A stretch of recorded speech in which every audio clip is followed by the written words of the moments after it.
Dios le bendiga, iglesia. ¿Cuántos sienten la presencia de Dios, que Él está aquí? Yo creo que ya el Espíritu Santo está hablando y predicando a nuestro corazón. Amén. Quiero invitarle a que abra la palabra de Dios en el libro de San Juan, en el capítulo 10, en el capítulo 11, perdón. Y cuando lo tenga me dice amén. Estamos contentos, ¿verdad?, de estar en la casa de Dios, porque nuevas son sus misericordias cada mañana. Así que yo estoy contenta de ver a cada uno de ustedes. Oré al Señor para que algunos de los que están aquí hoy estuvieran y pudieran oír esta palabra que ha infundido fe a mi vida. Amén. San Juan, capítulo 11. Leemos la palabra honrando al Padre, al Hijo y al Espíritu Santo. Dice: muerte de Lázaro. Estaba entonces enfermo uno llamado Lázaro de Betania, la aldea de María y de Marta, su hermana. María, cuyo hermano Lázaro estaba enfermo, fue la que ungió al Señor con perfume y le enjuagó los pies con sus cabellos. Enviaron pues las hermanas para decir a Jesús: Señor, he aquí, el que amas está enfermo. Oyéndolo Jesús dijo: esta enfermedad no es para muerte, sino para la gloria de Dios, para que el Hijo de Dios sea glorificado por ella. Y amaba a Jesús a Marta, a su hermana y a Lázaro. Y cuando oyó pues que estaba enfermo, se quedó 2 días más en el lugar donde estaba. Amén. Puede tomar asiento y sentarse ahí donde está. Amén, gloria a Dios. Hoy es culto de familia. Yo quiero hablar de la familia de Marta, María y Lázaro, ¿verdad? Esta familia hermosa. ¿Cuántos conocen esta historia? Esta es una historia muy conocida y es una familia muy peculiar, ¿no?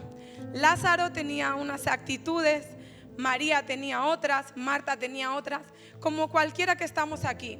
Seguro que hay hombres y mujeres que se sienten identificados con el carácter de Marta, una mujer servicial, atrevida, preguntona, ¿verdad? Que le encantaba tener la casa llena de gente. Seguro que aquí hay como Marta. Y luego María, una mujer apasionada por Dios, que se sentaba a escuchar la palabra a los pies y que tenía un espíritu conectado al Señor, porque ella, obedeciendo al Señor, ungió a Jesús, derramando un gran perfume de alabastro sobre él, porque ella ya le había sido revelado para dónde era que iba Jesús. Ellos eran discípulos, ellos eran amigos de Jesús, esta familia. ¿Cuántas familias hay aquí que son amigos de Jesús? Que Jesús los visita, que Jesús se sienta con ellos a la mesa y que Jesús le gusta y le agrada visitarlos, como visitaba a esta familia. La Biblia relata que más de 3 ocasiones Jesús visitó a esta familia. Y yo creo que Jesús iba ahí porque le gustaba estar con ellos. Le gustaba escuchar a Marta, comer esa comida deliciosa que seguramente hacía, ver la sabiduría y la pasión que María tenía por Jesús. Me asombra esta mujer cómo derramó ese perfume caro que ella tenía reservado a los pies del maestro, ¿verdad? Ese acto de amor. Y Lázaro era amigo de Jesús y Jesús lo amaba. Yo he querido titular este mensaje en culto de familia: cuando el milagro tarda. Dile al que está a tu lado: cuando el milagro tarda. ¿Cuántos saben que Dios es un Dios de milagros? A veces el milagro tarda, amén. Y yo quiero entrar contando que Jesús estaba haciendo milagros, señales. Él estaba predicando la palabra, aleluya. Y llega a él la noticia, mandan a decir Marta y María: dile al maestro que mi hermano, el que él ama, ha muerto. Y cuando llega esta noticia a Jesús, Jesús amaba a Lázaro, iglesia. No le escucho. Jesús amaba a Lázaro. La Biblia dice que él amaba a Lázaro, a María y a Marta. Y cuando llega a Jesús la noticia, Jesús se va corriendo hacia donde ellos. No. La Biblia dice que cuando la noticia llegó a Jesús, Jesús quedó tranquilo, cumpliendo la asignación de donde él estaba. Es más, dijo: nos quedaremos 2 días más aquí. Y el Señor me hablaba algo. Yo había leído muchas veces esta historia, pero me llama la atención que Jesús dice: nos quedaremos aún 2 días más aquí. Quiero decirte que a veces Dios no tiene prisa para con tu milagro. A ver cómo me ayuda el Espíritu Santo para predicar esto. Jesús no tuvo prisa para ir a resucitar a Lázaro. ¿Cuántos me siguen? Hay momentos en que Dios no tiene prisa para cambiar tu situación.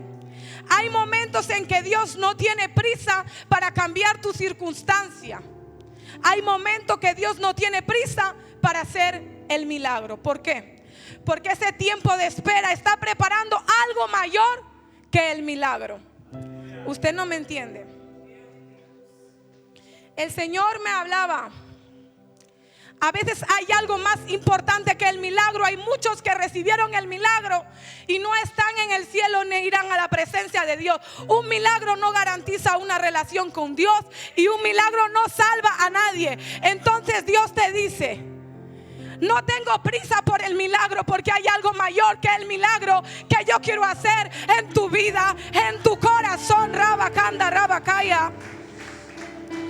Oh, aleluya. Y Dios a veces no tiene prisa en cambiar tu circunstancia, mi circunstancia. No tiene prisa en tu milagro ni en mi milagro, ni en llegar al lugar donde tú quieres que llegue, porque Dios está formando algo dentro de ti que se llama carácter, que se llama madurez espiritual, que se llama ancla, que se llama fuerza, que se llama fe. Y eso es mayor que el milagro. Yo digo: Señor, esto es fuerte.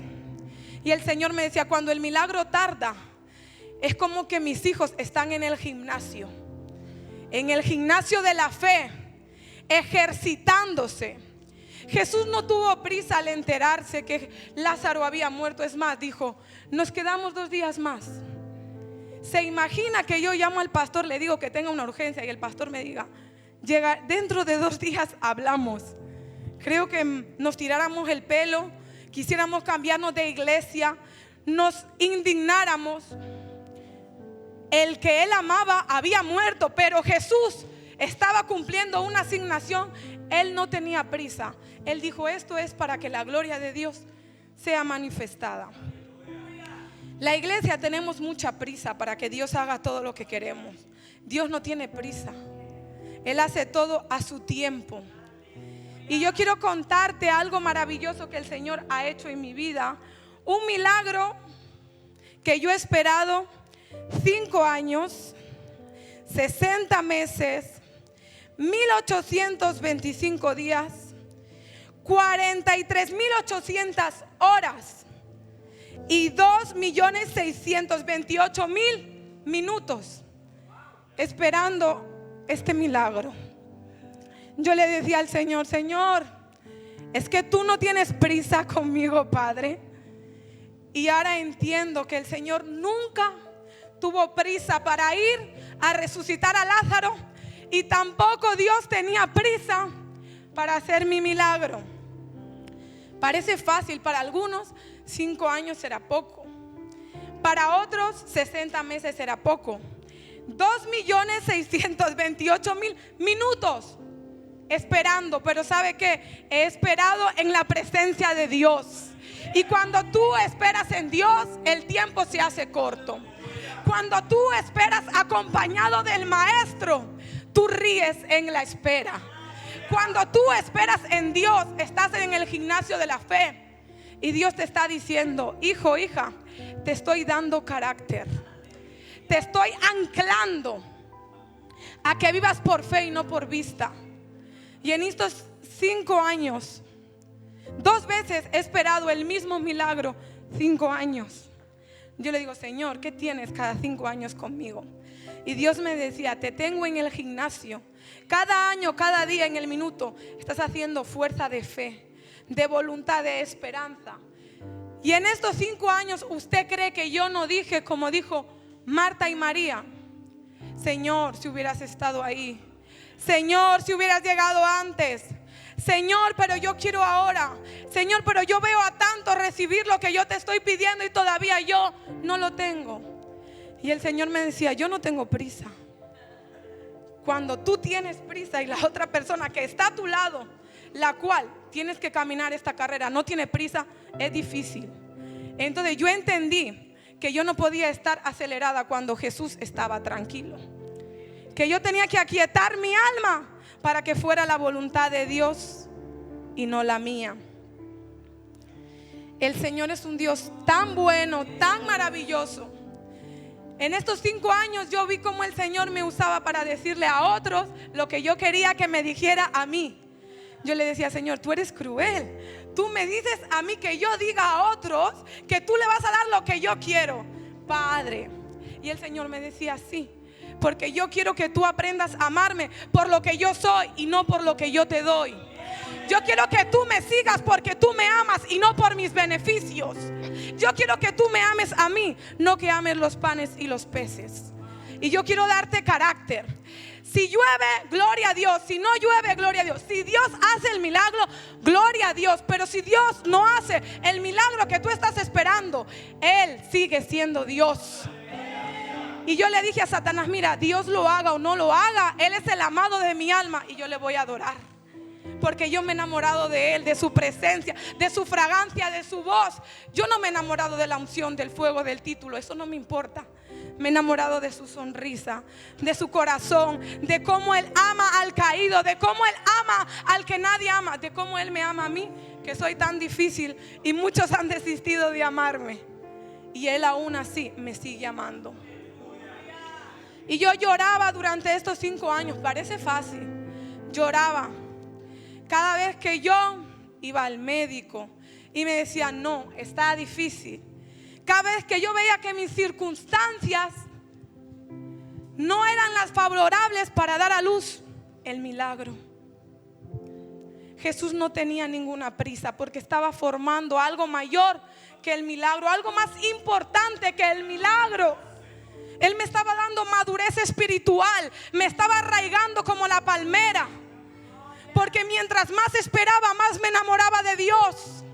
Y aunque Dios no hubiera hecho el milagro, yo le seguiría amando, porque todos me vieron aquí testificar, predicar. Nunca la ausencia del milagro dejó de que yo amara a Dios.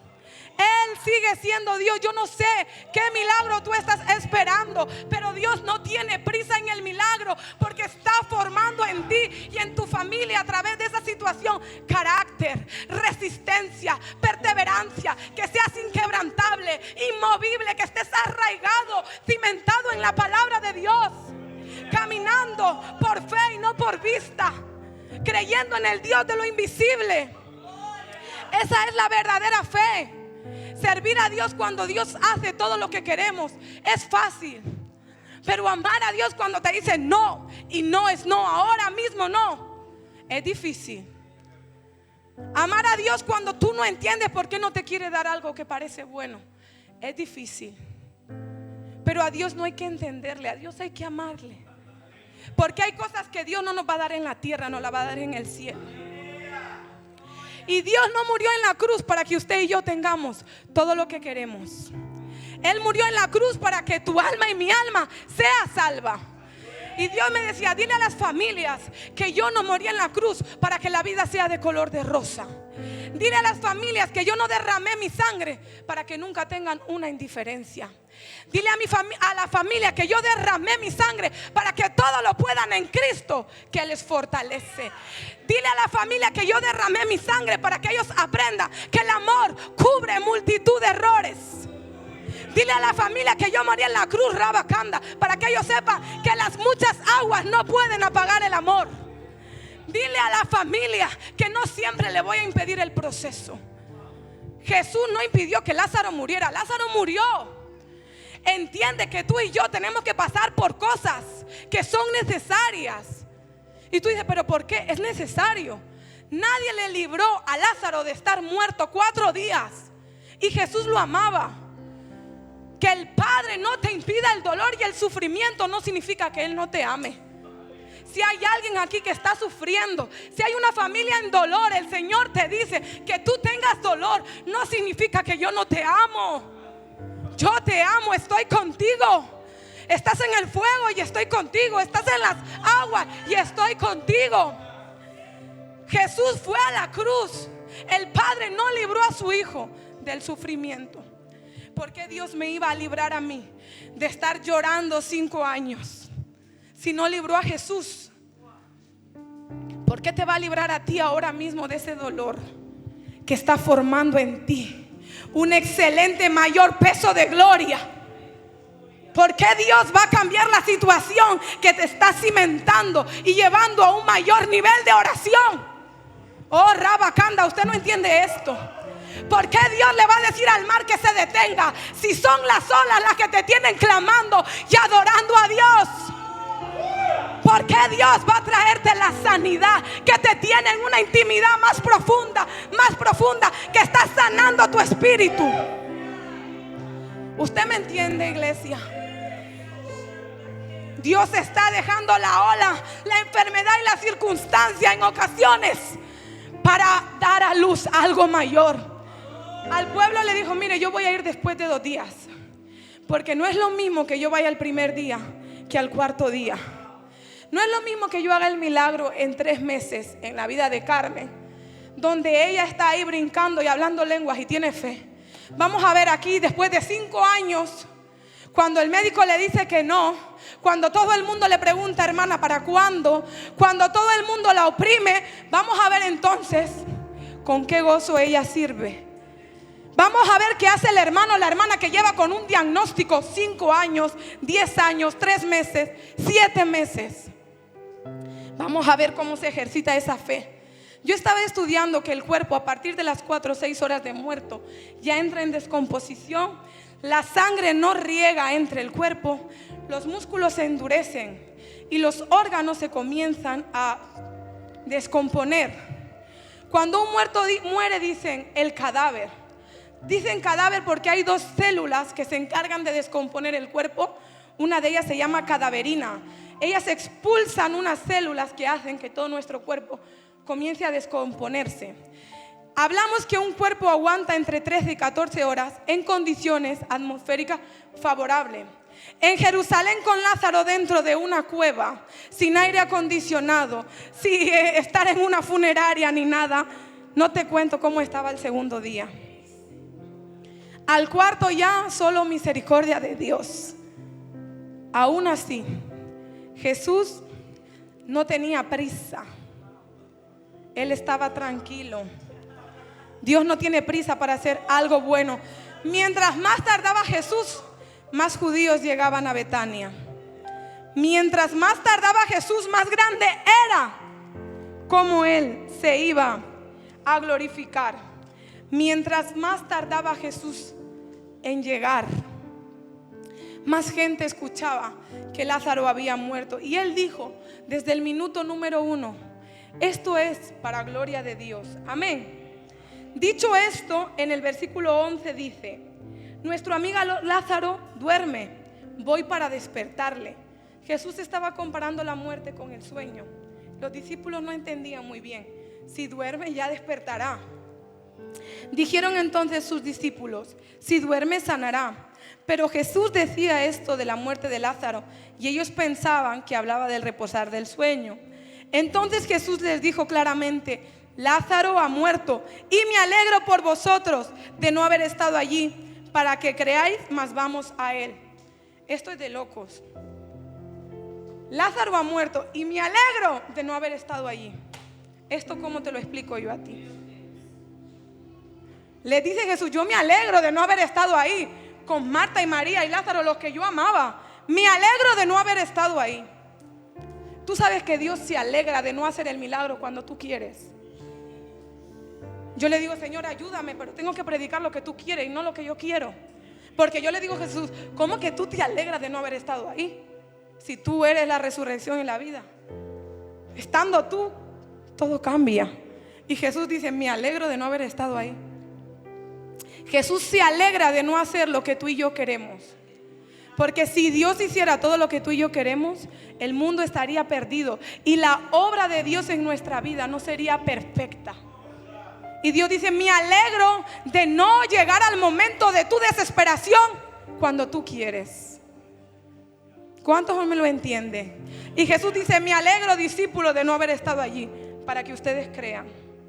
Y el Señor dice: me alegro de no haber estado allí, porque lo que viene es mejor. ¿Cuántos alaban el nombre del Señor? Mire, yo estoy sudando. Aplaude fuerte al Señor. Dice: vino Jesús y halló que hacía ya 4 días. ¿Cuántos días? 4 días que Lázaro estaba en el sepulcro. Betania estaba cerca de Jerusalén, como a 15 estadios, y muchos de los judíos habían venido a Marta y María. Se estaba preparando ahí una reunión evangelística que ellos ni sabían. Ellos creían a enterrar a alguien y no sabían que Jesús iba a resucitar a alguien. Lo que parece para muerte, Dios lo convierte para vida. Él convierte la maldición en bendición. Y lo que algo parece trágico, Dios lo puede cambiar para que miles de almas se conviertan a Cristo. Para adelantarle la historia, Marta sale corriendo en el camino a encontrar a Jesús. Yo no sé ni cómo Marta sabía que Jesús ya venía, porque ahí no había móvil ni WhatsApp. Esta Marta le hablaría al Señor, no lo sé. Se va a encontrar a Jesús, lo encuentra, y ya Jesús le está anticipando a Marta lo que va a pasar. ¿A usted le ha pasado que a veces Jesús le anticipa algo, pero usted no lo entiende? Y le dice: yo soy la resurrección y la vida. El que cree en mí, aunque esté muerto, vivirá. Y todo el que vive y cree no morirá eternamente. ¿Crees esto? Le dice a Marta. Y Marta le dice: sí, claro, en la resurrección de los muertos ya todos resucitaremos. Yo me imagino a Jesús diciendo: esta Marta, Padre Santo, no entiende. Dicho esto, llamó a María, su hermana, diciéndole: el maestro viene, ven. Y las dos actuaron de la misma manera, solo que una le reclamó de pie y la otra le reclamó de rodillas. Es mejor quejarnos delante de Dios de rodillas que de pie. María dijo: maestro, las dos, si hubieras estado aquí. Si ellas hubieran oído a Jesús diciendo que se alegraba de no estar ahí. Madre mía. Cuando Jesús llega y ve que María está llorando, fue al sepulcro. Y cuando llegó donde estaba Jesús, al verle, ella se postró a sus pies y dijo: Señor, mi hermano ha muerto. Jesús entonces, al verla llorando y a los judíos que le acompañaban también llorando, se estremeció en espíritu y se conmovió. Dios se conmueve de tu dolor. Aunque Dios no te dé lo que tú le estás pidiendo, aunque Dios no te dé lo que tú quieres, cuando tú lloras, Él llora contigo. En la espera, Él te sostiene de tu mano derecha para que tú no caigas. Cuando tú estás en el fuego, Él camina sobre el fuego contigo. Cuando tú estás en la madrugada clamando, diciendo: Señor, no entiendo por qué este aguijón, no entiendo por qué esta prueba, Jesús llora contigo, aun cuando no está haciendo lo que tú quieres. Él está contigo. Él está contigo, familia. Tú que estás pensando: Señor, ya no puedo más con mi hogar, con mi matrimonio, con mis hijos. Nada cambia. Aunque nada cambie todavía, Jesús está contigo. Aunque el diagnóstico médico todavía no haya cambiado, cada vez que tú vas al doctor, Jesús está contigo. Cada palabra que el médico te dice, Jesús la oye. Cada vez que tú ves que algo en tu cuerpo no cambia, Jesús está contigo. Oh, Sharabakaya Rabakanda. Cada vez que tú te miras al espejo, Jesús ve lo que tú ves. Jesús se estremece, se conmueve de nuestro dolor. Pero nuestro dolor y sufrimiento no mueve la mano de Dios. Lo que mueve la mano de Dios es su voluntad y la fe. Y cuando tú estás cerca de Dios, por muy duro que sea, tu corazón se alinea a la voluntad de Dios. Y tú terminas aceptando la voluntad de Dios, que es agradable, buena y perfecta, y que da paz. Aun cuando no entiendes, da paz, porque esa es su voluntad. Y Jesús, al ver a María llorando, a Marta, lloró. No porque Él no sabía que iba a hacer el milagro. Lloró porque dice: llorar con los que lloran. Y Jesús se estremecía cuando iba a un lugar a predicar y la gente se iba caminando y no tenía que comer. Jesús decía: ay, pare, vamos a multiplicar panes y peces porque no quiero que se vayan sin comer. Y Jesús lloró ante la tumba de Lázaro como tú y yo hemos llorado miles de veces. No lloró porque Él no fuera Dios y no tuviera poder. Él lloró porque se sentía conmovido.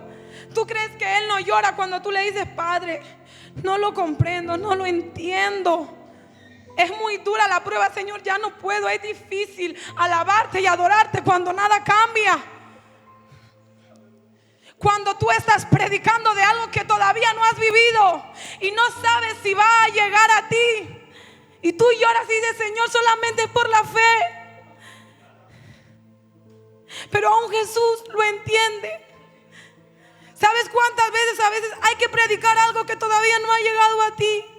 Y tú le tienes que decir a la gente: Jesús te va a sanar, Jesús te va a bendecir y Jesús te va a restaurar, aunque tú lo estás esperando. Porque tú crees que tu Dios es el Dios de lo imposible. Y tendrás que ver a otros llegar a la carrera primero que tú. Y tendrás que ver a otros obtener el milagro primero que tú. Pero tú tienes que seguir diciendo que Dios lo va a hacer. Y eso no es fácil. Pero Jesús y las tinieblas se estremece cuando dice aquella que aún no recibió, proclama que aquello que no es, será.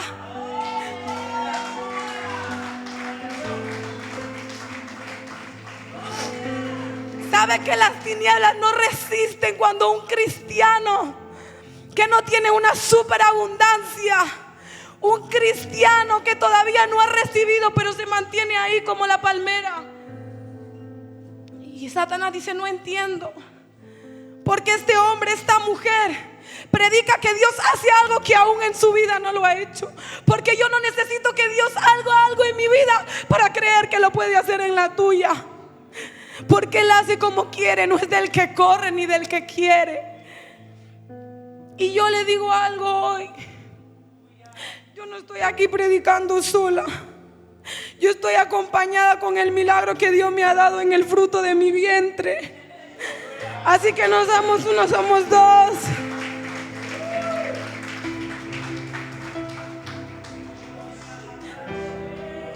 Y fueron tantos años comprando un predicto y otro y otro y otro, tirándolos en la cocina para que Carlos no lo viera, porque me sentía avergonzada. Cada vez que iba a la farmacia y me hacía un predicto y me salía negativo, yo lo quería esconder y no quería decirle a nadie que otra vez no había podido concebir. Porque una mujer que menstrua 3 veces al año, ¿cómo va a saber qué día ovula? Y cuando yo vine de República Dominicana como a Marta, Dios me dijo: vas a reverdecer. Pero yo no entendía de qué forma, de qué manera era. Y me encontraba mal, y cuando estaba en el lavabo y me hice ese predicto, y por fin salieron esas 2 rayitas que esperé por 5 años, por tantas horas, por tantos minutos. Ese día que Satanás no pudo susurrarme al oído que Dios no lo había hecho, yo solamente lloré y le dije: Señor, yo te amo, no por lo que has hecho ahora, también te amaba antes. Y aunque otra vez esto hubiera dado negativo, yo te seguiría amando. Lo mejor no es el milagro que Dios ha hecho. Cuando el doctor me decía: tienes ovario poliquístico, 1 año menstruando 3 veces.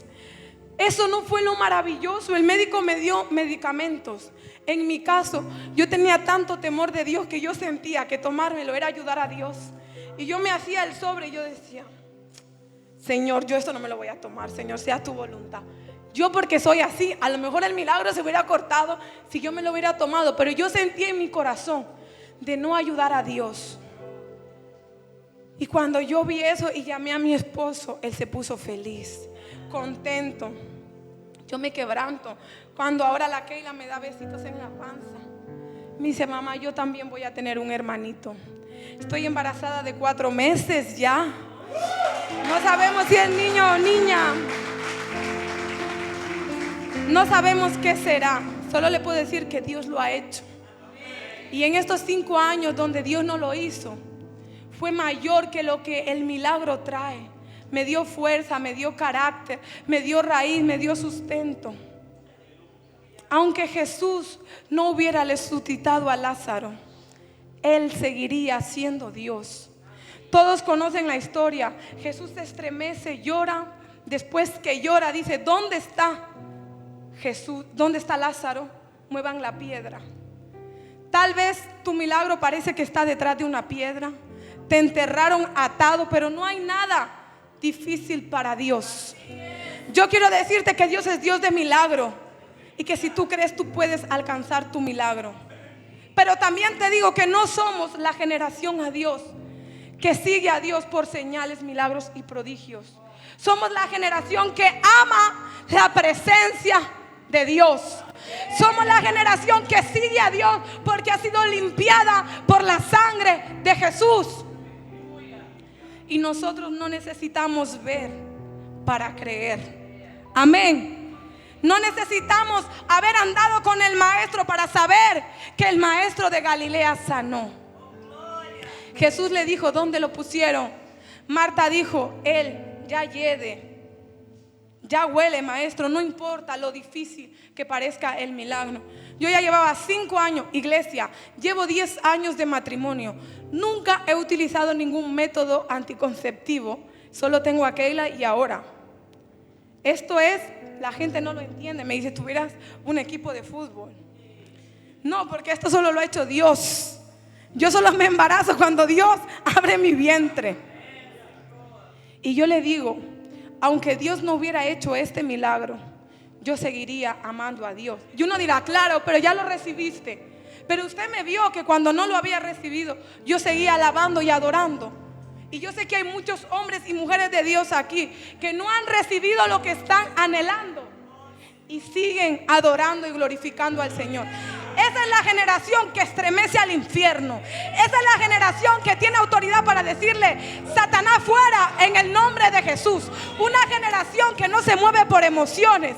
Una generación que no se mueve por sentimientos. Una generación que se rige por la palabra de Dios y que cree que Dios no hace las cosas por su fuerza ni mi fuerza, sino por la voluntad soberana de Dios. Dios me ha dicho: no es tu fuerza, no es lo que tú haces, es mi voluntad. A Dios no se le puede ayudar. Y el Señor me ha dicho: tu proceso te da autoridad ante las tinieblas. Ahora te he fortalecido. Y me dice el Señor: esta es una prueba, pero luego hay más. Tú sigue en el gimnasio de la fe, creyendo, perseverando. Familia de Dios, sigue creyendo, clamando, buscando, fortaleciendo tu fe. Si es la voluntad de Dios, el milagro ocurrirá. Y si el milagro no ocurriere, seguiremos adorando y glorificando al Dios que vive y reina por los siglos de los siglos. Amén. Que Dios le bendiga, iglesia. Que el Señor le llene de su gloria y de su paz.